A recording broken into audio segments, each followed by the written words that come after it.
안녕하세요. 오늘도 사연살롱을 찾아주셔서 감사합니다. 처음 남편을 만나게 된 건 옷가게에서였어요. 저는 당시 옷가게에서 직원으로 일하고 있었고 남편은 사장님이었어요. 당시 저희 가게는 남성복들을 주로 판매하는 매장이었는데 저는 그간 의류 아르바이트 경험이 많아 손님들에게 옷을 판매하고 매장을 관리하는 데 익숙했습니다. 그래서인지 사장님이었던 남편의 신뢰를 두둑이 받곤 했었죠. 그러던 어느 날 남편이 제게 일 끝나고 어디에 가냐고 묻더라고요. 아, 저 집으로 가는데요. 그럼 같이 저녁 먹고 갈래요? 나도 못 먹어서 출출한데. 지은 씨도 아직이죠? 그때 남편이 사장님이긴 했지만 직원들한테 밥도 잘 사주고 워낙 직원들과 거리낌 없이 잘 지내는 편이라 그냥 직원 밥 한 끼 사주려나 보다 했어요. 저한테 딴 마음이 있을 거라곤 상상도 못했죠. 그런데 밥을 먹던 중 갑자기 지은씨, 남자친구 없다고 했죠? 그럼 나랑 만나보는 건 어때요? 라고 돌직구를 날리는 게 아니겠어요? 돌직구도 이런 돌직구가 없었죠. 순간 당황해 말을 못 찾고 있는데 천천히 생각해봐요 하고는 먼저 계산대로 휘적휘적 걸어가더군요. 그날 남편은 저희 집까지 굳이 바래다주고 싶다 해서 집까지 절 태워다 주었고 제가 들어가는 걸 보고 난 후에야 출발을 했습니다. 그런데 사람 마음이 참 이상하죠. 남편이 고백을 한 이후에 저도 지금까진 그저 사장님이었던 남편이 다르게 보이기 시작하더라고요. 괜히 멋있어 보이기도 하고 잘생긴 것 같기도 하고 당시 남편은 저보다 3살 연상에 키도 훤칠하고 얼굴도 잘생겨 아르바이트생들에게 인기가 많곤 했습니다. 특히 새로 들어온 여자 아르바이트생들은 한 번씩은 남편에게 관심을 보이곤 했죠. 거기다 자기 매장까지 운영하고 있는 사람이니 조건도 나쁘지 않았고요. 그렇게 저는 남편에게 차차 호감을 보이다 연애에 돌입했고 1년이라는 짧다면 짧은 시간, 길다면 긴 시간에 걸쳐 서로 매일같이 만나다 결혼이라는 도착지에 이르렀습니다. 제일 먼저 저희가 한 건 서로의 부모님을 찾아뵙는 거였어요. 저는 일찍 아빠가 돌아가시고 엄마 밑에서 커서 저희 엄마만 남편을 보면 되었는데 예상대로 엄마는 남편을 무척 좋아하셨어요. 착실하고 예의도 바른 것 같다면서 말이죠. 그런데 아무래도 시부모님을 뵙는 자리는 좀 걱정이 되었어요. 하지만 걱정과 달리 시부모님께선 그래, 지은이라고 했지? 아우, 예쁘게 생겼구나. 얼른 오렴. 이제 우리 한 식구니 시어머니라 너무 어렵게 생각 말고 편하게 부탁하고 싶은 거 있음 다 해. 하며 저를 반갑게 맞이해 주시더라고요. 그때 참 바퀴에 기름칠이 잘 된 것처럼 모든 게 착착 들어맞단 생각이 들었어요. 하지만 제가 그 믿음이 깨지게 된 건 불과 결혼하고 나서 반년도 채 되지 않아서였어요. 저희는 결혼 후 원래는 함께 매장을 운영하기로 했는데요.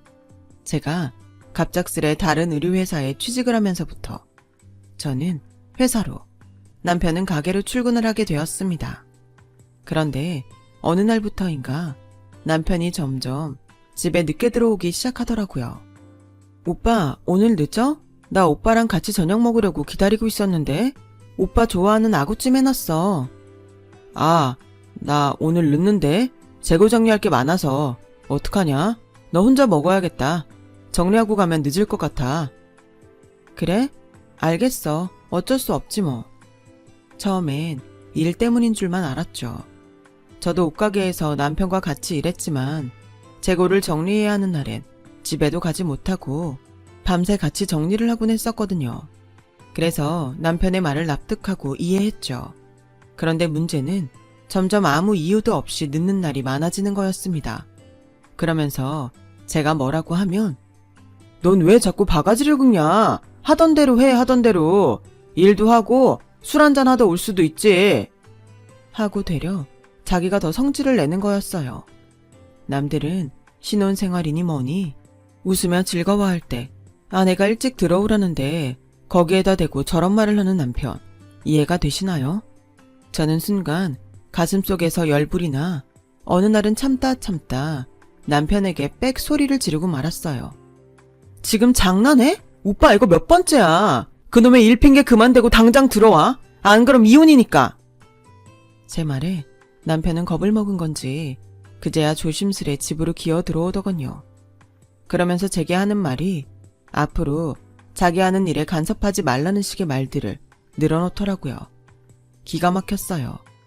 여보, 우리 지금 결혼한 지 1년도 안 됐어. 그럼 일찍 들어와서 나랑 연애할 때처럼 시간도 보내고 할 수 있잖아. 우리 서로 결혼했다고 소홀해지지 않기로 했잖아.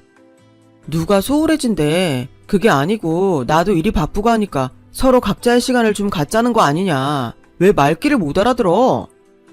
뭐? 지금 누가 누구 보고 말귀를 못 알아듣는데 당신 말 다 했어? 그렇게 그날 저흰 처음으로 격한 부부싸움을 하게 되었고, 그리고 일어나면 눈도 서로 안 마주치는 냉정기를 갖게 되었어요. 제가 좀 풀어보려고 다가가도 남편은 여전히 늦게 들어오고 술 냄새만 폴폴 풍기고 있으니 언젠가부턴 상대하기도 싫더라고요. 결혼은 내가 왜 했나 싶고 이 사람이면 함께 행복할 수 있을 줄 알았는데 어디서부터 꼬였나 싶었어요. 정말 별의 별 생각이 다 들었던 것 같아요. 그렇게 저는 신혼 1년차 하루하루를 눈물로 보내게 되었어요. 하지만 가뜩이나 힘든데 여기에 더 저를 힘들게 했던 사람이 바로 저희 시어머니였어요. 얘, 너 우리 진원이 밥 챙겨 먹였지? 걔는 내가 어렸을 때부터 뜨뜻한 밥 해먹여서 밥은 꼭 따뜻하게 해줘야 해. 괜히 냉장고에 밥 넣어놓고 전자레인지 돌리지 말고 밥은 꼭 새밥으로 해라. 어? 아 맞다. 그리고 너 이거 여기 먼지 좀 봐라. 내가 냉장고 정리는 수시로 하라 했잖아. 안 그럼 먼지 쌓인다고. 네 어머니, 밥은 잘 해먹이고 있어요. 걱정 마세요. 원래 시어머니는 저희 부부가 살았던 서울에서 좀 떨어진 지방에 살고 있으셨어요. 그런데 갑자기 시아버지가 돌아가시면서 살던 집을 정리하시고 이곳 근처로 오시겠다고 하더라고요. 아무래도 시아버님 돌아가시면 혼자 사시는 게 얼마나 적적하실까 싶어 안쓰러운 마음에 이리로 오시라고 알겠다고 말했지만 솔직히 이럴 줄 알았다면 반대했을 겁니다. 우선 저희 집 바로 옆동으로 이사 오실 줄도 몰랐고 밥 먹듯이 매일 드나드실 줄은 상상도 못했거든요. 어떻게 보면 이 기회에 아들이 매일 늦게 들어오고 술 마시고 하는 걸 보시게 되니 잘 된 거라 생각하기도 했어요. 그런데 웬걸. 얘, 남자가 밖에서 일하고 돌아다니면 술도 마시고 할 수 있는 거야. 그런 것도 못하면 어떻게 사회생활하니? 너도 사회생활해서 알잖아. 그러니 그런 거 가지고 괜히 애 피곤하게 뭐라 하면 안 된다. 너, 내가 우리 아들을 잘 알지만 우리 아들은 건전하고 바르게 큰 애라 딴짓은 안 해.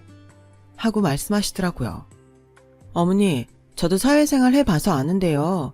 회식 자리는 참석하는 게 맞지만 진한 씨는 사장님이잖아요. 일주일에 2-3번씩 회식 자리가 있는 게 말이 되나요? 그럼 그걸 자기가 주도했단 말인데 말이 안 되지 않을까요? 어머? 너 어디서 말 대답을 그리 따박따박 하는 거야? 니네 집에서 그러라고 가르쳤어? 그리고 지금 내 앞에서 우리 아들 헐뜯는 거야? 너, 네 남편 그렇게 헐뜯으면 좋으니? 우리 진환이가 무슨 알코올 중독자도 아니고 남자가 그 정도 술 먹는 건 괜찮은 거야. 아무것도 모르면서 얘는 시어머니한테 말 대답이나 하고 너 당장 나한테 사과해라. 말도 안 되는 이유로 제게 수치심을 안겨주며 죽어라 아들 편을 드는 시어머니를 보니 할 말이 없더라고요. 시어머니가 물론 무조건 제 편을 들어주리라 기대하진 않았지만 솔직히 허탈했어요. 시집 오기 전엔 귀한 며느리가 우리 집에 와서 좋다. 친엄마처럼 잘해줄게 하시던 분이 대놓고 구박에 잔소리에 거기다 철없는 남편 편까지 자처하시니 실망스럽고 사람을 너무 쉽게 믿은 제가 싫어지기까지 했어요. 결국 기댈 데가 친정밖에 없더군요. 엄마, 뭐해? 엄마 일하지. 왜? 무슨 일 있니? 아니, 그건 아니고 그냥 엄마 목소리 듣고 싶어서 전화했어. 목소리 듣고 싶다는 애가 왜 이리 힘이 없어? 무슨 일 있어? 사위가 힘들게 해? 엄마의 따뜻한 목소리를 듣자 곧바로 제가 가진 고민과 슬픔을 죄다 엄마에게 털어놓고 싶었어요. 엄마에게 다 털고 나면 조금은 저도 후련해질 수 있을 것 같았어요. 그런데 막상 엄마 목소리를 들으니까 또 입이 안 떨어지더라고요.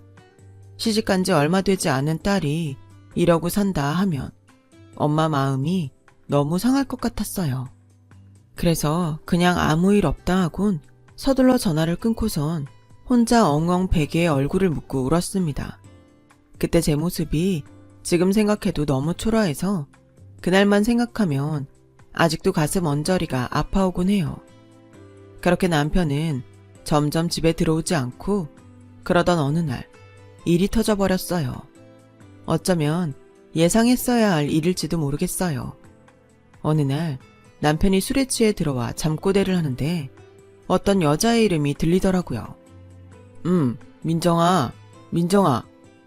남편은 잠꼬대를 하면서도 실실 웃었고 그러면서도 계속해서 그 여자 이름을 중얼거렸어요. 순간 기분이 쎄하더라고요. 저는 곧바로 평소 안 하던 짓을 했어요. 남편의 휴대폰을 찾아 뒤진 거였죠. 잠금장치가 걸려있긴 했지만 몇 번 푸는 걸 봐서 패턴을 알고 있었고 금방 메신저로 들어갈 수 있었어요. 아닐 거야, 아닐 거야 하면서도 가슴은 왜 그리 쿵쾅거리던지.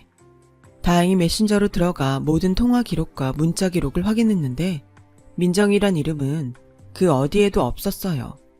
그런데 문득 남편이 자주 전화를 건 번호 하나가 눈에 띄더라고요. 남편이 종종 제 앞에서도 직원이라고 하면서 통화를 하던 번호였어요.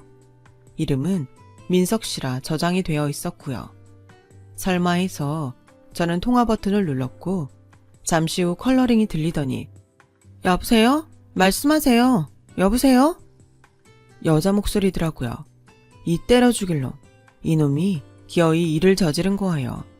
저는 전화를 끊을까 말까 잠시 망설이다 화를 꾹 참고 입술을 뗐습니다. 저 장진환 씨 아내 되는 사람인데요. 아, 네. 그런데요? 이 여잔 심지어 뻔뻔하기까지 했습니다. 제가 아내라고 하는데도 놀란 기색 하나 없더라고요. 지금쯤이면 왜 자기한테 전화를 한 건지 상황 파악을 해야 하는데 말이죠. 저는 일단 전화를 끊고 남편을 깨워 추궁하기 시작했어요. 당신 민정이란 애랑 바람 펴? 뭐? 민정이? 걔가 누구야? 남편은 더듬거리며 제 시선을 회피했어요. 딱 보니 바람이 맞았죠. 순간 맥이 탁 풀리면서 피가 차게 식더군요. 그제야 남편이 저 매장 오지 못하게 했던 것부터 시작해서 제 앞에서 이 여자랑 통화하면서 웃었던 것들이 하나 둘씩 떠올랐어요.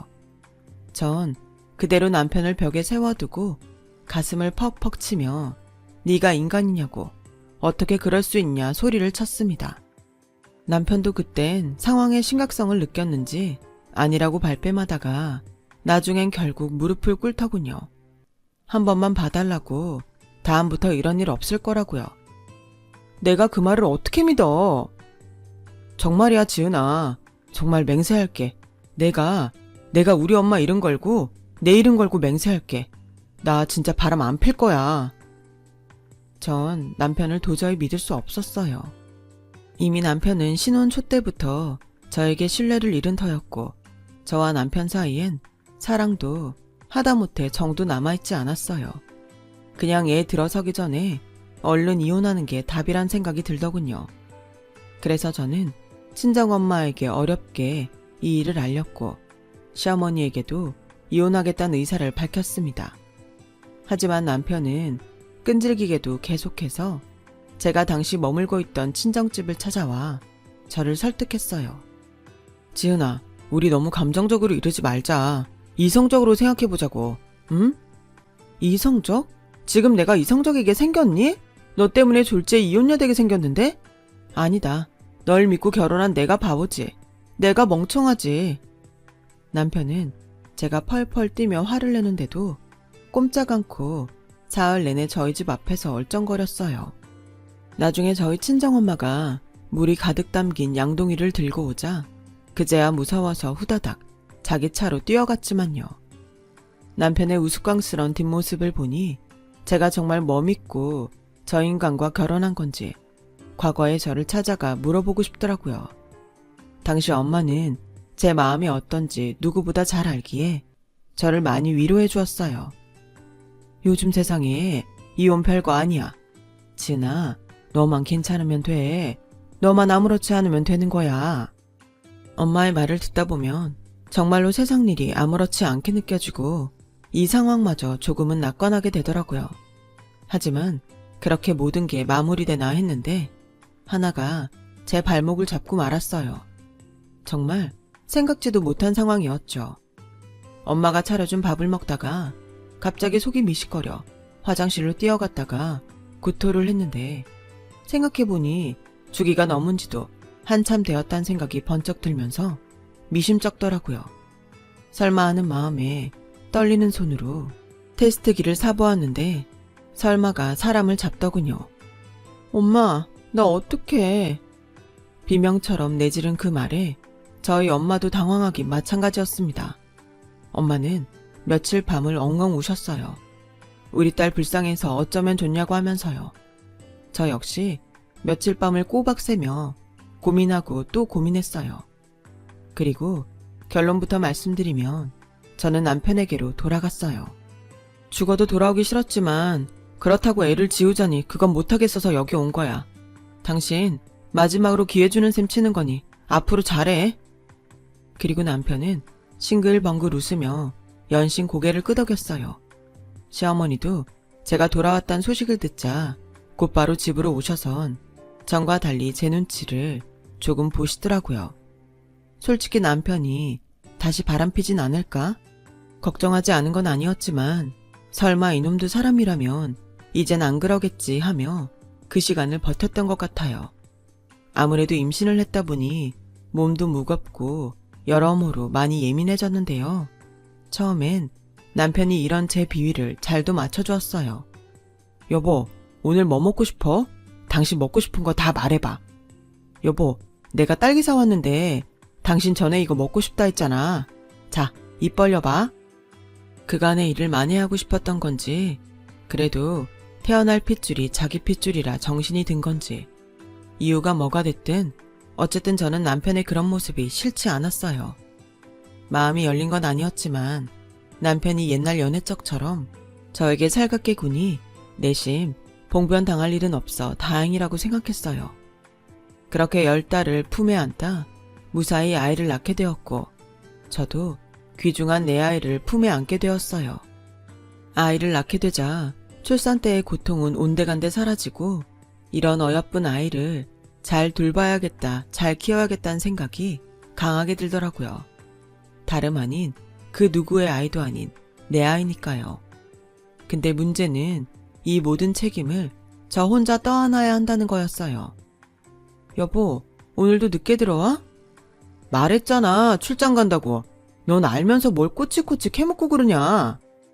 그럼 우리는 주말에 잠깐 나들이 가기로 했잖아. 뭔 놈의 나들이야. 야, 애도 밖에 자꾸 다니면 추워. 그냥 집에 있어. 애를 낳자 남편은 출장을 잡고 수시로 외박을 하며 밖으로 돌기 시작했어요. 제가 애 좀 봐달라 사정해도 일 바쁘다며 돈 버는 남편 귀찮게 굴지 말라는 식으로 말하더군요. 거기다 독박 육아에 지쳐 힘들어하자 이런 절 보고 시어머니가 하시는 말이 과간이었어요. 얘, 원래 애는 여자가 돌보는 거야. 그걸 왜 내 아들에게 다 넘기려 하니? 옛날엔 아들 셋넷을 줄줄이 낳아도 너처럼 불만 하나 없이 다 잘 돌보고 키웠어. 넌 어째 매사에 불만이 그리 많은 거냐? 그리고 애도 혼자 못 돌보면 그게 여자니? 어머니, 그게 아니고요. 제가 애기 보고 있으면 청소기 몇 번만 돌려줘도 고마울 텐데 이 사람은 정말 손 하나 꿈쩍 안 해요. 심지어 자기 애인데도 놀아주기는커녕 얼굴 몇 번 보고 그냥 들어가 버린다고요. 관심이 아예 없어요. 어차피 애는 커야 지 아빠 알아보게 되어 있어. 이런 갓난쟁이 땐 누가 아빠인지도 모른다고. 너 내 아들 바쁜 거 뻔히 아는데 괜히 가서 애 봐달라 어째달라 하면서 귀찮게 하지 말아라. 내가 분명히 말했다. 정 힘들면 사돈 보고 도와달라 하든가. 시어머니는 저희 어머니 보고 도와달라 하라고 하시더라고요. 저희 어머니 당시 허리 수술하고 아파서 몸져 누워 있었는데 말입니다. 시어머니도 그걸 모르는 게 아니었어요. 근데도 저에게 저리 말씀하시더군요. 그래도 어쩌겠어요.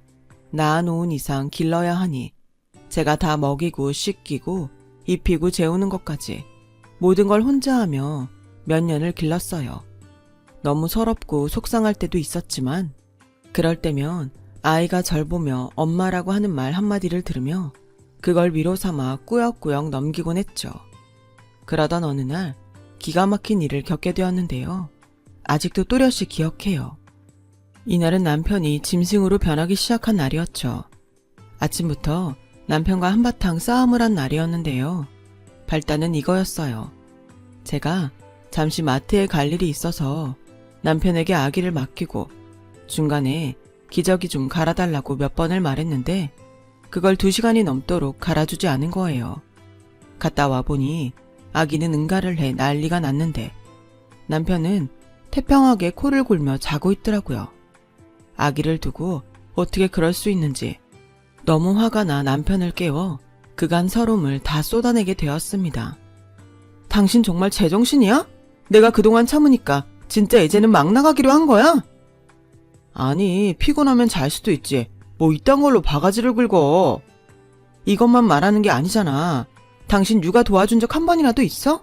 매일 술이 떡이 되어 들어오고 출장 간다 하며 애는 한 번도 안 보고. 야, 너 우리 엄마 말 못 들었어? 원래 육아는 여자가 하는 거야. 그리고 넌 남편이 돈 벌어다 주면 감사한 줄 알아야지. 집에서 애나 보고 하는 것도 없는데 그럼 그것도 못해? 남편도 시어머니와 같은 말을 하더군요. 하도 기가 막혀 몇 마디 더 대꾸를 했더니 여기서 남편은 괘씸하다면서 손을 들었어요. 그런데 순간 남편이 그렇게 나오니 저도 흠칫 놀라게 되더군요. 그러면서 아이가 혹시 이걸 봤을까 싶어 아이를 살폈습니다. 남편은 그 와중에도 그런 절 보며 그래 네가 애 엄마인가 보다 하고 비웃었고 순간 수치심이 확 올라왔어요. 남편은 끝까지 절 비웃다 밖으로 나갔어요. 전 제가 무슨 일을 당한 건지 어안이 벙벙해 한참을 아무 말 못하고 엎어져 있었습니다. 한참을 우는데 아이를 보니 아무것도 모른 채 눈을 말똥말똥 뜨고 쳐다보는데 아이의 그 눈에 가슴이 더 사무쳐 그만 더 울음을 쏟아내고 말았죠. 그날이 시작이었어요. 남편은 이걸로 그치지 않았어요. 한번 손을 대면 그 다음 2-3번은 쉽다고 하죠. 제 남편이 그랬어요. 어느 날부터인가 제가 조금이라도 자기 마음에 안 드는 말을 하거나 보기 싫은 꼴을 보인다 싶으면 야, 조용히 안 하냐? 그 입 다물라고 하면서 저를 위협하더군요. 그 모습이 꼭 짐승 같았어요. 아이는 그럴 남편을 무서워해 남편이 가까이만 가도 집이 떠나갈세라 울어댔고요. 그런데도 남편은 정신을 차리지 못했어요. 여기서 제가 너무 답답하고 바보 같았던 건 남편에게 그런 일을 당하고 있을 때 그 누구에게도 말을 하지 못했다는 거예요. 하다못해 엄마에게도 말하지 못하고 꼬박 반년을 그렇게 송장처럼 숨죽여 살았다는 거예요. 야, 너 입 밖으로 말만 꺼내봐. 가만 안 둘 줄 알아? 어디서 바락바락 나한테 말 대답을 해. 너도 참 대단하다. 또 남편한테 대들 생각을 하냐? 남편은 어쩐지 날이 가면 갈수록 사람이 흉악스러워졌어요. 예전에야 그냥 바람피는 논팽이였다면 나이가 드니 이건 그냥 깡패가 따로 없었어요. 남편 때문에 집 분위기는 공포 그 자체였고 어느덧 제 안에선 살고 싶지 않단 생각이 스물스물 기어 올라왔어요. 언제는 아기를 안고 재우는데도 극단적인 생각이 드는데 제가 절 제어하지 못할까봐 두려워지더라고요. 그러던 어느 날이었습니다. 제가 드디어 남편을 피해 집으로 도망 나오게 된 사건이 일어났는데요. 그날은 하필 시어머니까지 다 있는 명절날이었어요. 시어머니는 아침부터 제게 예, 전 좀 제대로 붙여라. 넌 대체 살림을 어떻게 한 거니? 이거 하나 못해? 하며 들볶았고 남편은 태평하게 거실 소파에 앉아 TV를 보고 있었어요. 아기도 돌보는 둥 마는 둥 하면서요. 그런 남편을 보니 속에서 울분이 터져 나왔지만 겨우 사귀고 있었어요. 그런데 저녁 식사가 끝나고 집에 돌아와서도 빈둥빈둥 할 일 없이 TV를 보던 남편이 아이가 운다고 소리를 지르는 겁니다. 야, 애 좀 조용히 시켜. 사소한 일이었지만 왜 그랬을까요? 순간 남편의 그런 행동을 도저히 참을 수가 없었어요. 그래서 그만 리모컨을 빼앗아 TV를 꺼버렸어요. 역시나 남편의 매서운 눈이 제 쪽으로 향했고 제게 한마디 할 기세로 앞에 서더군요. 너 지금 뭐 한 거냐? 저한테 따지는 남편 얼굴이 불그락 푸르락 변해가는데 그 흉한 얼굴 내 아이에겐 보여주고 싶지 않아 아이가 남편을 보지 못하도록 그 앞에 섰어요. 그리고 싸움이 시작되었죠. 너 지금 내 리모컨 뺏은 거야? 오늘 명절날이라 우리 엄마한테 잔소리 좀 듣고 하더니 그걸 지금 나한테 화풀이 하고 싶은 거야? 어? 주제도 모르고 말이야. 우리 엄마 말 맞다나 없는 집에서 시집와서 육아만 하고 있으면 고맙게 생각할 줄 알아야지 못하는 짓이야. 제발 정신 좀 차려라. 응? 너나 정신 차려. 애 보는 앞에서 마누라한테 욕짓거리하고 매일 밖으로 나돌기나 하고 애 한 번 안아준 적 없는 네가 나사가 빠져도 한참 빠진 놈이지. 어따 대고 누구 보고 정신 차리래. 뭐라고? 너 지금 말 다 했냐? 갑자기 어디서 그런 용기가 난 걸까요? 하루 종일 시어머니에게 시달린 스트레스가 폭발이라도 한 걸까요? 남편은 제 말에 더 화가 났는지 이제 진짜 해보자는 거냐며 팔을 걷어붙였어요. 해봐. 해보자고. 누가 이기나 어디 해보자고. 그런데 제 말이 끝나자마자 남편이 그만 눈이 벌개지더니 저를 확 밀어버렸어요. 저는 중심을 잡지 못하고 그만 뒤로 밀려났고요. 그런데 문제는 제 뒤에 아이가 있었던 거죠. 그 바람에 아이 머리가 뒤로 넘어가면서 책장 모서리 쪽에 부딪혀버렸어요. 안 돼, 은미야! 저는 은미의 이름을 불부짖으며 119를 불렀고 남편도 이땐 당황했는지 욕설을 내뱉으며 이게 다 저 때문이라고 고래고래 소리를 지르더군요. 그리고 저는 그날 아이를 태운 구급차에서 결심했어요. 어떻게든 남편과 이혼하겠다고요. 제가 여기 더 있다간 우리 아이마저 위태로울 수 있다는 생각이 드니 그제야 정신이 번쩍 났어요. 그래서 아이를 치료한 후 며칠 집에 있다가 남편이 자는 사이 짐을 싸 친정으로 오게 되었어요. 이 과정도 얼마나 힘이 들었는지 남편이 혹여나 깰까봐 문까지 조심스레 닫으며 아이를 품에 안고 택시에 올라탄 거였어요. 그리고 친정집 문을 연 순간 그간 참아왔던 울음이 터지고 말았어요. 엄마, 나왔어. 아니, 너 왜 이리 살이 빠진 거야? 어? 엄마는 살이 홀쭉해져 뼈만 앙상해진 절 보고 놀라셨고 전 엄마의 품에서 이제야 그간 있었던 일을 이야기하며 엉엉 울었어요. 엄마도 남편이 그간 벌인 짓에 경황을 금치 못하며 내 딸 어떡하냐고 땅을 치셨지만 우리 둘 다 남편이 무서워서 말할 엄두도 내지 못했어요. 그나마 다행이었던 건 당시 엄마가 수술을 하고 요양 차원에서 한적한 곳에 가고 싶다 해서 지방으로 이사를 한 터라 남편이 주소는 모르고 있었다는 거예요. 그러던 어느 날이었어요. 갑자기 자정이 넘어갈 시간에 전화벨이 정신없이 울려대더군요. 번호가 익숙했는데 들여다보니 시어머니더라고요. 받을까 말까 하다가 혹시 몰라 받았는데 혀가 잔뜩 꼬여 술을 몇 잔 하신 목소리로 갖은 말을 늘어놓더군요. 얘, 너 나가서 살 거니? 네가 뭔 능력이 있어서 나가 살아? 너 지금까지 우리 아들이 주는 돈으로 편하게 살았잖아. 너 내 말 잘 들어라. 집 나가 살면 너랑 네 딸만 고생이야. 너는 그렇다 치고 네 애까지 고생시킬래? 그래, 어디 죽도록 고생하고 싶으면 해봐라. 나중에 받아달라고 빌어도 안 받아줄 거니까. 아주 이게 은혜도 모르고 거지 집안 받아줬으면 고마운 줄 알아야지. 목소리가 듣기 싫어 저도 모르게 다 듣지 않고 전화기를 끊어버렸죠. 끊고 나서도 한참 동안 손이 떨리고 가슴이 진정되지 않더라고요. 전화벨 소리에 잠이 깬 엄마가 제 얼굴은 확인하시곤 누구한테 전화 온 거냐 물었지만 대답도 하지 못한 채 저는 그대로 침실로 들어갔어요.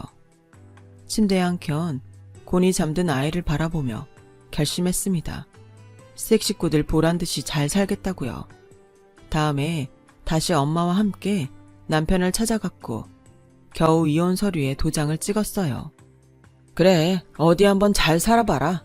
네가 잘 살면 내 손에 장을 지진다. 남편은 저희 엄마 앞에서도 끝까지 저를 비아냥거렸어요. 다행이라면 남편이 굳이 애를 데려가려 하지 않은 거였죠. 원래부터 부성애라고는 없는 인간이었으니까요. 그렇게 남편과 끝을 내고 저는 다짐이고 뭐고 살아나가기 바빴던 것 같아요. 일단 저희 엄마도 경제적 능력이 없으신 상태였고 저는 아이 엄마이니 뭐든 해야 했죠. 그래서 제가 할 수 있는 일을 찾기 시작했어요. 경력이 끊긴 지 오래라 할 수 있는 일은 많지 않았지만 다행히 옷가게에서 일했던 아르바이트 경험이 있어 동대문 옷가게에 취직할 수 있었는데요. 먹고 살기 위해 정말 부단히도 열심히 노력한 것 같습니다. 서비스 정신은 기본이고 가게를 운영하는 사장님의 눈에 들기 위해 성실하게 한 명 한 명 손님을 응대해드린 것 같아요. 어서오세요. 사이즈 M으로 드릴까요? 아, 언니는 S도 잘 맞을 것 같아요. 한번 입어보세요. 이게 저희 가게 신상이라서요. 상의는 이걸로 하고 스커트는 이거 어때요? 이렇게 세트로 잘 나가거든요. 아, 그러네요. 이쁜데요. 한번 입어볼게요. 그런데 영업을 하면서 알게 된 건 제가 꽤나 소질이 있다는 거였어요. 사장님도 제가 손님을 잘 끌어들여 이 옷 저 옷 입혀 사게 하니 그런 저의 센스를 높게 사셨습니다. 동대문에선 외국인 손님도 상대했어야 했기 때문에 영어나 일본어도 틈틈이 공부해서 손님들의 요구를 잘 파악하려고 노력했어요. 그렇게 착실히 몇 년 하니 돈이 벌리고 또 모이더라고요. 그 돈으로 집세도 낼 수 있었고 엄마 병원비에 우리 아이 식비도 다 대줄 수 있었어요. 말 그대로 가장의 삶이었지만 그래도 전에 짐승만도 못한 삶을 살아왔기 때문에 전 돈을 벌 수 있다는 것 자체가 행복하더라고요. 그러던 어느 날 사장님이 뜻밖의 권유를 하셨어요. 내가 사실 명동에 옷가게 하나 낼 건데 거기 지은 씨가 책임지고 해주면 안 될까? 제가요? 월급은 당연히 지금보다 더 쳐줄 거고 잘 되면 지은 씨가 나중에 해도 되지 뭐. 가볍게 하신 듯한 말씀이었지만 저는 솔깃했어요. 이게 기회이고 놓치지 말아야겠다는 생각이 들더군요. 그래서 일단 명동으로 출근을 하게 되었고 매출을 늘리기 위해 꾸준히 노력하게 되었죠. 그 노력이 먹힐 때도 있고 먹히지 않을 때도 있었지만 어찌됐든 저는 하루하루의 삶에 최선을 다했어요. 놀라운 일은 그렇게 시작한 옷가게가 점점 성장해 확장을 해나가게 된 거예요. 사장님도 한 번씩 와서는 지은씨 정말 대단한데 이건 나도 못하겠다 하며 놀라시곤 했죠. 당시 명동은 정말로 성수기였으니까요. 버는 돈이 어마어마했을 때였죠. 그러던 중 저는 모은 돈과 사장님의 도움으로 그 가게를 인수하게 되었고 제가 사장님이 되어 이끌어가게 되었어요. 몇 년간을 이끌다 보니 노하우도 생겼고 이젠 제가 직접 운영하지 않아도 여러 명 직원을 두어 조금은 여유가 생겼어요. 덕분에 우리 아이와도 시간을 보낼 수 있게 되었죠. 그러던 찰나 정말 놀라운 일이 생겼는데요. 아마 제 인생에서 이보다 더 통쾌한 일이 있을 수 없을 거예요. 제게 전화가 걸려온 겁니다. 바로 전 남편으로부터 말이죠. 당시 남편의 전화번호는 모조리 삭제했고 저도 전화번호를 바꾸었는데 나중에 알고 보니 제 친구를 통해 전화번호를 물어보았더라고요. 저기 말이야, 잠시 만날 수 있을까? 애가 보고 싶어서. 은미를 보고 싶다고? 전 남편은 갑자기 애가 보고 싶다며 제게 나와달라 했어요. 나갈까 말까 고민하다 저는 딸아이의 의사를 먼저 물어봤는데 딸아이가 만나기 싫다고 하더라고요. 제가 남편에게 당한 일을 아니 그런 거죠. 그래도 혹시 몰라 다시 물어봤는데도 싫다 하길래 저 혼자 일단 나갔습니다. 물론 제가 나간 데 목적이 있었죠. 바로 묵은 한을 풀기 위해서였어요. 나가보니 그곳엔 남편만 있는 게 아니었어요. 시어머니까지 같이 있었죠. 둘 다 미리 도착해 커피 한 잔도 안 시킨 채 낡은 외투를 입고 있더라고요. 무슨 일이야? 왔어? 왔니 며느라? 앉아봐라. 오랜만에 보는 두 사람의 얼굴은 정말 예전 얼굴이 맞나 싶을 정도로 너무 많이 상해 있더군요. 절 찾아온 용건을 들어보니 알겠더군요. 실은 우리가 말이다. 주식 투자를 잘못해 빚더미에 앉았거든. 그래서 빚쟁이들 피해 도망다니다 보니 상태가 별로 좋지 못하다. 그래서 말인데 너 돈 좀 있지? 내 아들이 네 SNS인지 뭔지를 봤는데 내가 어디 큰 가게도 가지고 있고 거기 사장님이라며. 그럼 우리 좀 도와줄 수 있겠다. 그지? 나는 몰라도 얜 네 딸 아빠잖니. 아, 절 보자는 용건이 이거였어요. 그러니까 제가 어머님과 이 사람을 거두어 달라고요. 꼭 그렇다기보단 아님 네가 돈이라도 좀 빌려주면 우리가 몇 배로 갚아주마. 우리가 그 방면에선 아주 도사들이야. 어머니, 돈 앞이니 못하는 소리가 없네요. 도사들인데 이렇게 되셨나요? 죄송한데 저는 돈 못 빌려드리고 애 아빠라는 이유로 부양할 의무 없습니다. 그런데 제가 일이 세게 나오자 역시나 남편이나 시어머니나 본색을 드러내더군요. 남편은 곧바로 욕설을 내뱉었고 시어머니는 인상을 팍 찌푸렸어요. 야, 나 은미 아빠야. 네 애 아빠라고. 네가 이런 독한 인간인 거 애는 아냐? 아냐고. 나 독한 사람인 거 내 딸이 잘 알지. 너랑 있었던 그 괴로운 시간도 버텼잖아. 그러니 독하지. 내가 안 독하면 이렇게 살아있겠니? 근데 똑똑히 들어. 나 여기 나온 이유 하나야. 당신 인생 똑같이 수치스럽게 하려고. 나 무시하고 우습게 여기면서 함부로 주먹 휘둘렀지? 그거 다 증거 싹 모아서 소송이든 뭐든 걸어서 당신 더 망하게 할 수도 있어. 그러니까 앞으로 연락도 하지 말고 애도 찾지 마. 한 번만 더 나한테 욕짓거리 했다간 당신 그나마 가진 거 다 뺏길 줄 알아. 저는 그리 말하고 나와버렸습니다. 물이라도 뿌려주려 했는데 이미 바닥으로 치달은 두 사람에겐 그럴 필요도 없겠다 싶더라고요. 시어머니는 그래도 먼 미련이 남았는지 절 따라오려 했지만 그러지도 못하게 제가 먼저 차를 타고 출발해버렸어요. 요즘 저는 시원하게 복수를 해서 그런지 10년 묵은 갈증이 내려간 것처럼 가슴이 시원해요.